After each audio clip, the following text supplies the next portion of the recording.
আমাদের বাংলাদেশ থেকে আসা মেডিকেল বোর্ডের সম্মানিত সদস্যরা ওনারাও সবাই আছে এবং ওনারাও ওনাদের সাথে বসে আলোচনা করে চিকিৎসা পদ্ধতি যে পরবর্তী ট্রিটমেন্টের ধাপ কোনটা হবে এবং ওনার শারীরিক অবস্থা বর্তমানে কী অবস্থায় আছে সেটা ওনারা পর্যবেক্ষণ আলোচনা পরামর্শ করেছেন। আর আমাদের দলের ভারপ্রাপ্ত চেয়ারম্যান জনাব তারেক রহমান সাহেব, ওনার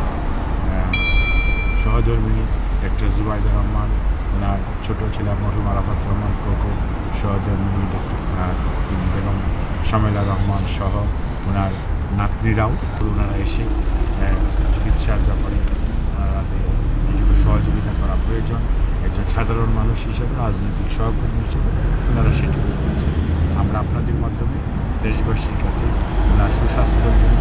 ওনার রোগ মুক্তির জন্য দোয়া কামনা করি, ওনার পরিবারের পক্ষ থেকে, ওনার পক্ষ থেকে এবং মেডিকেল বোর্ডের সকল চিকিৎসকরা